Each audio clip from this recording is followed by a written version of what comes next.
queremos comenzar el día de hoy enviando este mensaje de solidaridad a la familia de Felipe Quispe, el Malcu. Ayer por la tarde nos hemos enterado a través de Fides, fue la primera emisora que dio la noticia del fallecimiento, pero así sorpresivo, de Felipe Quispe, ¿no? ¿Y de dónde sacan que falleció por COVID? Qué manera de politizarlo todo. Es decir, vino de información de gente cercana a él, que él estaba guardado en casa, estaba medio afectado, etcétera, etcétera, etcétera. Bueno, los familiares han salido y han dicho que no está con COVID. Pero más allá de que los familiares y todo el mundo opine, no he escuchado a un ministerio de salud o algo que digan, vamos a enviar ahorita a alguien a hacerle el examen, ¿no? Pues por cuidado, porque va a ir a un velorio, lo van a enterrar, etcétera, etcétera. Alguien debía hacerse cargo de eso. Solamente por el tema de bioseguridad. Nadie le quita el liderazgo que ha tenido Felipe Quispe Huanca. Yo personalmente me acuerdo de Octubre Negro, donde ha tenido un protagonismo bastante fuerte. Un hombre líder de la lucha indígena en el país, uno de los máximos líderes de la lucha indígena. Un hombre claro, pero que un hombre al final se refugió prácticamente en su parcela, ¿no? Allá en su pueblo, y perdió mucho protagonismo. Él estaba constantemente en medios de comunicación, estaba haciendo política, estaba adelante con su ideología. Quiso remontar en la última etapa, lo hizo con un bloqueo de caminos, exigiendo se respeten las fechas de las elecciones anteriores, no logró el impacto que esperaba. Quiso reactivarse como candidato a la gobernación de La Paz, y ahora esto, la sorpresa, un infarto y el adiós. Pero bueno, en esa evaluación que se hace, fue un hombre que ha marcado la historia del país como indígena, y eso nadie se lo va a quitar. Nuestras condolencias a la familia de el Malcu. Está César Dobailer con nosotros. César, ¿cómo está? Un gusto saludarle. Choquemos aquí los codos, estamos con todas estas medidas de bioseguridad en la radio. Yo me sofoco un poco con el barbijo, no sé cómo aguantas, pero traes dos. Traes uno grande de tu campaña, con el logo de tu campaña, y otro así blanquito como el mío. César, ¿cómo estás? Un gusto. John, qué gusto saludarte, un saludo a toda la audiencia de antes del mediodía. Hace rato que te debía este encuentro, hace un tiempo atrás teníamos que tener esta conversación franca, directa, contigo personalmente, pero también con quienes te siguen a través de la radio, de televisión, y así poder conversar de varios temas que creo que las personas están muy interesadas, ¿no? Terrible lo del Malcu, ¿no? Muy impactante, al menos que de un rato al otro sepamos que murió. Ayer nadie se la podía que el Malcu, pero y pum, sí. A mí me impactó y totalmente, porque he conocido parte de su trayectoria, de su liderazgo, del trabajo que ha hecho en Bolivia, y como tú lo dices, es una persona que ha marcado historia en nuestro país, un líder indígena que realmente ha generado varios procesos donde se ha reivindicado justamente a la población aymara, a la población indígena. Me sumo a las condolencias que tú también has transmitido a toda la familia de Oriente, a los seres queridos, a quienes han sido muy cercanos, a una persona que realmente ha marcado historia en nuestro país. Yo, si en este momento el Malcu pudiera hablar, mirad, una analogía simplemente, más o menos sé lo que respondería. ¿No? Señor Felipe Quispe, ¿qué pasó? Se ha muerto, ¿no? Y él diría, compañero, estrategia es, pues, nosotros hemos aprendido en el cuartel estrategia, ¿no? Pero estamos trabajando, ¿no? Él era un hombre que hablaba mucho del tema de la estrategia, ¿no? Y me imagino que lo que él ha sembrado todavía va a seguir en sus hijos. Han sido de estas personas que han reivindicado los derechos de los campesinos, ¿no? Especialmente del altiplano en La Paz. Esa respuesta a Amalia Pando hace tantos años atrás, ¿se acuerdan ustedes? Disculpe usted, sino ¿por qué lucha ahí con bombas, ¿no? Para que mi hija no sea tu empleada, ¿no? Y los caras era pues un término que él utilizaba muchísimo, ¿no? Así es. Hoy leí el tuit que puso el vicepresidente, no sé si lo has leído. No Me gustó mucho porque, claro, él dice, tú no has muerto, has pasado, has trascendido, y ahora eres eterno. Vuelves a la Pachamama, desde donde te conviertes en semilla, algo, te lo estoy hablando de memoria, no lo estoy leyendo, y donde vas a seguir enseñando. Yo creo que esa es la verdadera realidad. Le ha dejado muchísimo, un legado muy importante, y que creo que muchos jóvenes deberían seguir. Era una persona con convicciones, muy claras sus convicciones, y pues eso ha permitido de que enfrente muchísimos procesos por los cuales ha logrado reivindicaciones importantes en nuestro país. Aquí tengo la publicación, la estamos pasando ya para que puedan ponerla en el streaming. Dice David Choquehuanca, espérame permítame un segundo nada más, espero que esto ya salga enseguida. No me ha fallado. Dice, sí, no estás muy bien, dice, nuestro hermano Malcu no muere, trasciende, se hace eterno, vuelve al seno de nuestra Pachamama para seguir siendo semilla, para seguir iluminado y alimentando la lucha de nuestros pueblos. Hasta siempre, hermano mayor, le ha dicho David Choquehuanca, el vicepresidente, en su tweet, ¿no? Así es. Bárbaro. Me gustó mucho el mensaje. Sí, es muy profundo David Choquehuanca cuando habla de la Pachamama, de los ancestros, ¿no? De esta cultura andina. Siempre es tan profundo el vicepresidente. Bueno, 9:50. ¿Por qué te metes a la política, César? ¿Por qué? En algún momento, y no lo voy a ocultar, nos tomamos un café hace mucho tiempo con César Ovalle y charlábamos de esa posibilidad, porque su nombre ya sonaba para ser alcalde de La Paz. Y dije, César, tú estás por encima, permíteme comentar esta pequeña, tú estás por encima del MAS. No es pues César Ovalle el masista, es César Ovalle el hombre del teleférico. Tú eres el teleférico, has hecho una cosa que está por encima de la política y de todo, que toda la gente reconoce como un grande proyecto. ¿Por qué te metes a la política, César? Yo creo que muchas personas deben estar muy interesadas en escuchar la respuesta. Con John somos amigos por muchas cosas, nos unen algunos elementos y por lo cual podíamos hablar con muchísima franqueza. Sí, claro. ¿Cierto? Y bueno, también es piloto, así que también podemos hablar de aviones. Pero en una oportunidad en ese café que hace mención, John me preguntó, ¿no?, sobre por qué o piensas entrar en política o no. Y ahora la pregunta es directa, ¿por qué en la política? Es algo sencillo, John. Además de que soy piloto, también soy economista, tú lo sabes. En ese momento, cuando yo empecé a ejercer la economía, decidí ejercer en la parte de proyectos. Y me dediqué muchísimo tiempo a proyectos de desarrollo, trabajar para la cooperación internacional, para diferentes bancos y una serie de programas de desarrollo en el campo. Y sí, he visto que los proyectos han dado resultados, han mejorado la calidad de vida de la población, una infinidad de cosas. Luego se me invita al Viceministerio de Transportes y desde ahí vi que cuando uno está inserto en una entidad pública de mayor magnitud, tus proyectos pueden tener un mejor impacto. Y dije, bueno, este es el instrumento, porque hace mucho tiempo quiero hacer obras, quiero hacer proyectos que mejoren las condiciones de vida de la población, pero estaba muy limitado, porque estaba limitado al presupuesto de la cooperación internacional o a las contrataciones. Al final simplemente era un consultor. Y quienes ejecutaban nuestras recomendaciones eran otras instancias. Entonces ahí, de asesor, empezó un proceso en el cual se me dio la oportunidad de trabajar para mejorar las condiciones de vida. Y ahí trabajamos el plan ferroviario, el plan aeroportuario, el tema de las carreteras, una serie de proyectos, hasta que llega este plan de mejoramiento de la movilidad urbana, del transporte urbano en las ciudades de Bolivia. Y luego eso se traduce en teleférico, que todos en La Paz, en el Alto, conocen. Cuando empezamos a hacer la construcción, que fue un proceso muy complicado, entramos en contacto con la población y empiezas a conocer no solamente sus necesidades de transporte, empiezas a conocer sus necesidades de vivienda, de salud, de educación, de espacios deportivos. He tenido situaciones realmente apremiantes. En muchos casos nos han recibido con petardos que pensábamos nosotros que nos estaban dando la bienvenida y había sido la señal de que llegó el enemigo. Y nos tomaron como rehenes con una carta que decía no vamos a construir el teleférico, querían que lo firmemos. Pero después pasa el tiempo, empieza a funcionar el teleférico, o cuando llega el helicóptero y empieza a tender el cable, ya la gente con sus banderas, emocionados porque llegaba un proyecto importante para la ciudad de La Paz. Luego empieza a funcionar el teleférico y recuerdo algunos espacios. Por ejemplo, estaba un día mirando cómo funcionaba el teleférico y de atrás me abraza una persona que jamás había visto en mi vida y me agradece. Y empiezo a entender de que el mejor instrumento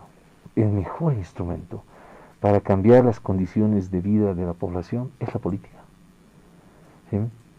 Pero una política bien ejecutada. Haciendo bien política, tú puedes desarrollar proyectos significativos que le vayan a cambiar la vida de los ciudadanos bolivianos, paceños, salteños. Es ahí donde me nace esta inquietud de seguir trabajando, porque creo que yo tenía posibilidades, yo te lo digo, podía ir a trabajar a cualquier otro lado. ¿Te ofrecieron trabajo en Doppelmayr, que es la empresa del teleférico, alguna vez o me estoy inventando? Ellos son muy respetuosos de las normas, de los contratos que se tienen con las empresas contratistas. Pero tenías la oportunidad de irte a trabajar afuera después del teleférico, ¿no? Sin mencionar que instituciones de cooperación, bancos, países, me han pedido que pueda yo dirigir sus proyectos de movilidad urbana en otras ciudades, ¿sí? Y obviamente con condiciones salariales que pueden ser realmente muy, muy expectantes. Envidiables. Pero no, yo no, inclusive cuando estaba de gerente del teleférico, me preguntaban, ¿y hasta cuándo es su contrato? Yo decía, no tengo contrato. Salite pues, así te decían, ¿no? Mi contrato, algo así, salite pues, ¿no? Y mi contrato no era ese, mi contrato era con la población. Y creo que eso permanece ahora. Nació ahí, he tenido muchísimo contacto con la población. Gente, por ejemplo, que te cuento, un día estaba en el aeropuerto para tomar el avión, viene una señora con una velocidad casi a enfrentarme, y yo me hago a un lado porque pensé que la señora iba a pasar porque estaba apurada para tomar el vuelo, y después me dice, con usted quería hablar, pero muy fuerte. Y ahí en el aeropuerto todo un silencio, le digo, ¿qué pasa aquí, no? Y me dice, yo quiero decirle a usted que cuando estaba construyendo la Plaza Villarroel, yo lo he maldecido.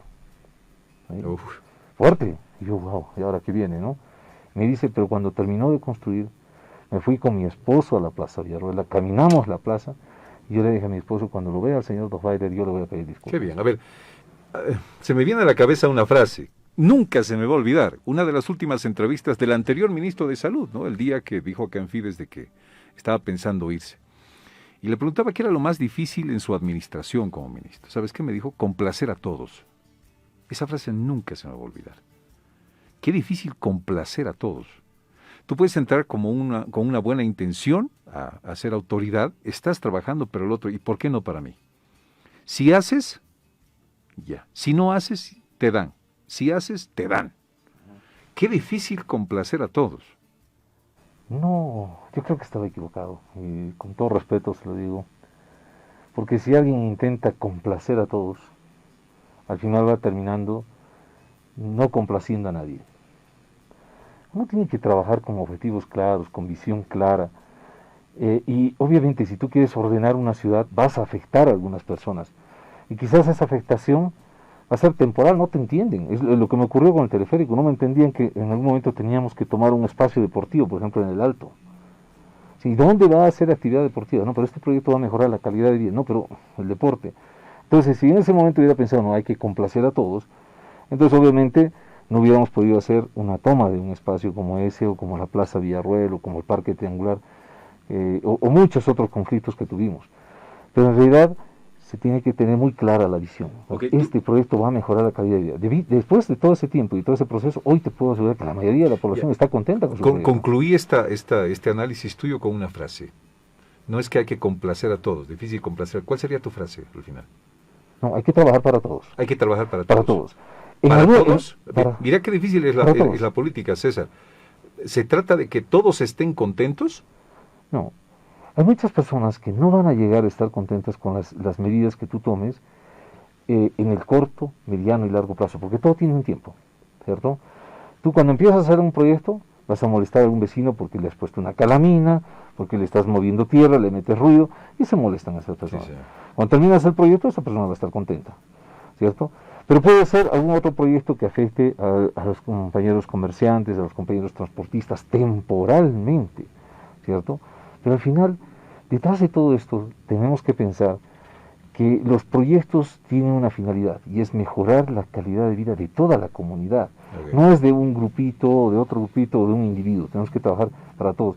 Y cuando digo trabajar para todos, es trabajar inclusive para los que no hayan votado por nosotros. Claro, ¿sí? Te conviertes porque al final te conviertes en autoridad de todos, ¿cierto?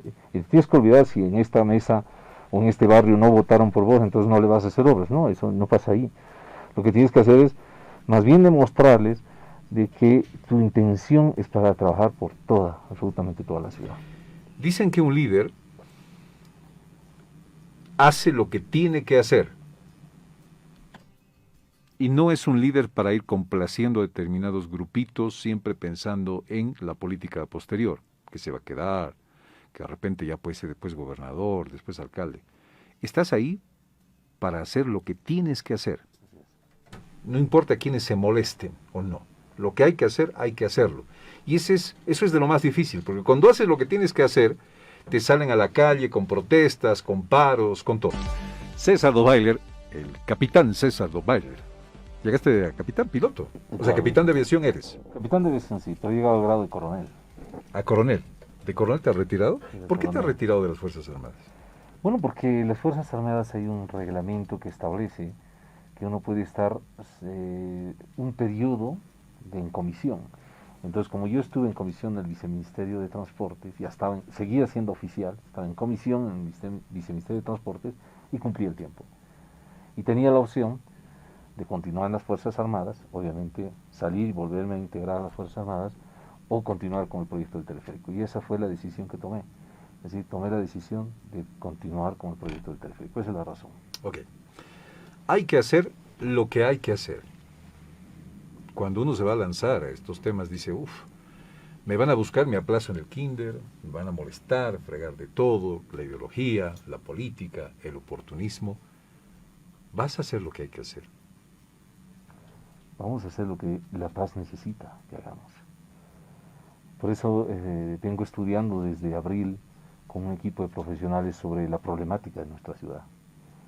La ciudad ha perdido su competitividad. Hace 20 años éramos la ciudad más competitiva.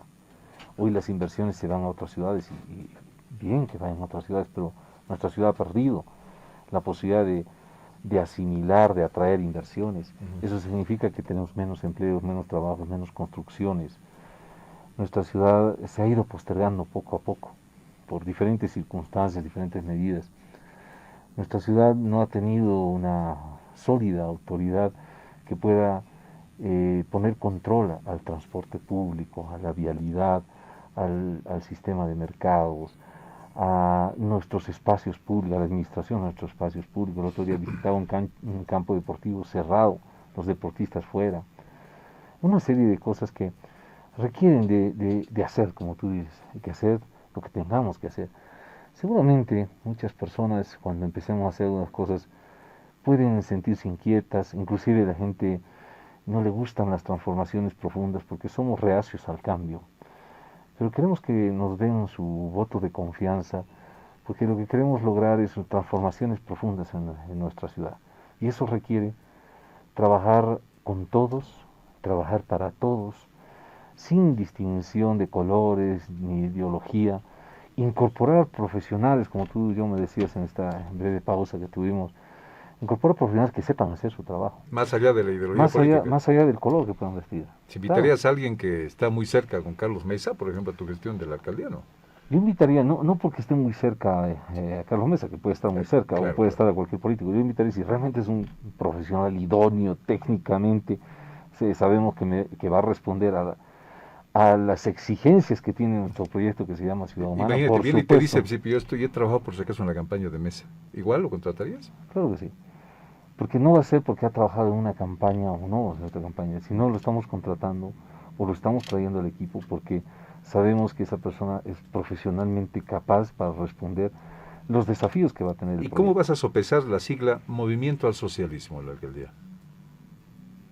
Y yo estoy representando al movimiento al socialismo. Pero estás soy del partido, soy del partido y estoy representando a todo el movimiento al socialismo, que es un proyecto, es un proceso que pone en primer lugar al pueblo, que ese es lo que estamos hablando nosotros. Ciudad Humana es trabajar para la población, para el pueblo.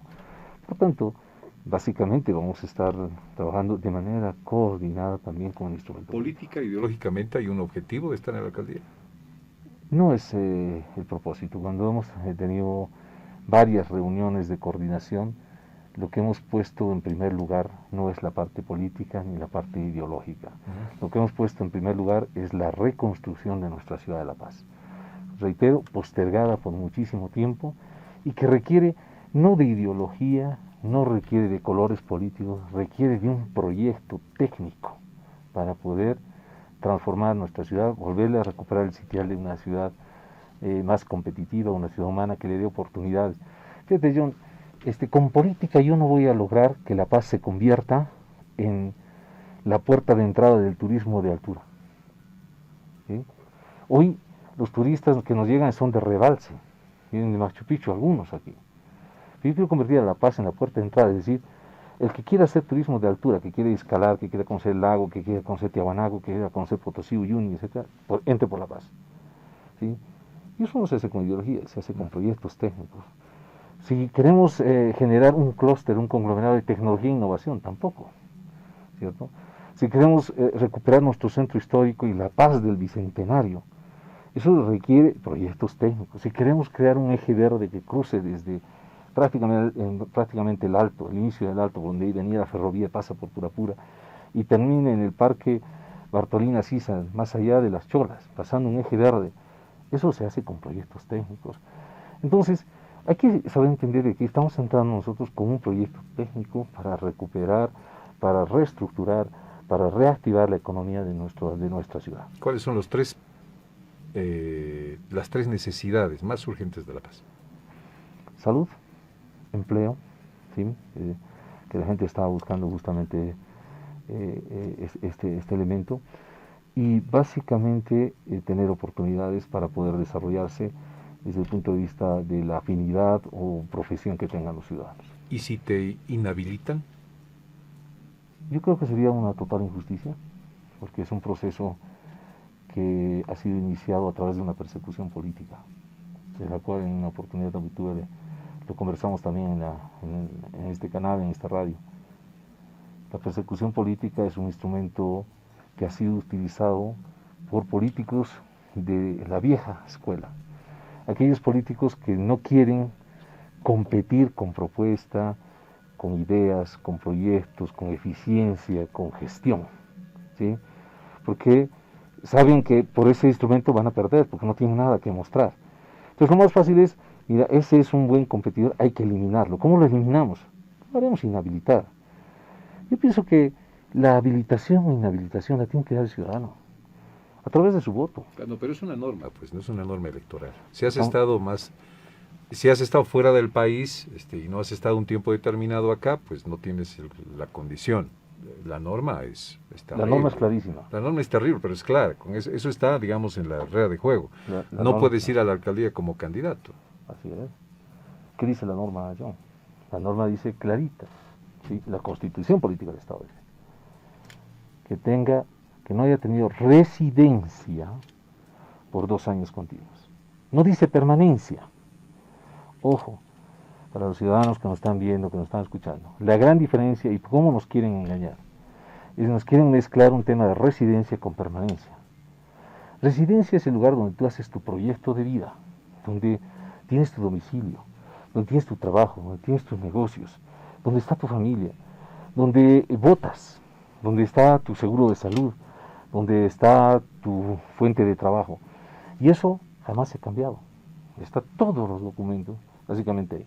Salí por unos días de vacaciones, unos días, pensando volver a pasar Navidad y Año Nuevo en mi país, en mi ciudad, con mi familia. Y me iniciaron, pero a la velocidad de la luz, 2 procesos penales. Velocidad de la luz te digo porque ojalá funcionara así el sistema judicial, para poder liberar a las personas. En menos de un mes me iniciaron los procesos, tenía órdenes de prisión, sello azul de Interpol y con todas las comunicaciones. No podía volver a mi país. ¿Sí? Eso es lo que ha sucedido. Pero mi residencia sigue estando en La Paz y tengo absolutamente todos los documentos. ¿Y por qué no buscaste el refugio político, el asilo? Si te consideras un perseguido político. Yo lo he denunciado. La persecución política la he denunciado en 4 instancias internacionales, CIDH, Alta Comisionada de Naciones Unidas, de Relatorías Especiales, y a nivel nacional. Y de esas ya tengo 2 informes, en la que claramente dicen que yo he sido perseguido político. ¿Hay diferencia con Manfred? No conozco específicamente la situación de Manfred hoy en día. Ok. César, un gusto tenerte aquí en Fides. Gracias. No es la última vez. La próxima hablaremos de proyectos para la paz con los candidatos y te volveremos a invitar para desarrollar ese proyecto que tú tienes en la cabeza para la paz. ¿Quieres decir algo a la gente en estos 30 segundos que nos quedan? Adelante, por favor. Sí, muchas gracias, John, por la entrevista. Encantado de poder volver para hablar de nuestro proyecto. Es un proyecto que se llama Ciudad Humana. ¿Por qué se llama Ciudad Humana? Porque ponemos a la persona en el centro de la atención. No al cemento, no al auto, no a otras cosas, al ser humano, a la persona a quien le vamos a dedicar todo nuestro tiempo, toda nuestra dedicación para mejorarle las condiciones de vida. Así que encantados de volver a Radio Fides antes del mediodía para poder conversar del proyecto. Muchas gracias. Gracias, César. Un abrazo. Suerte. Suerte.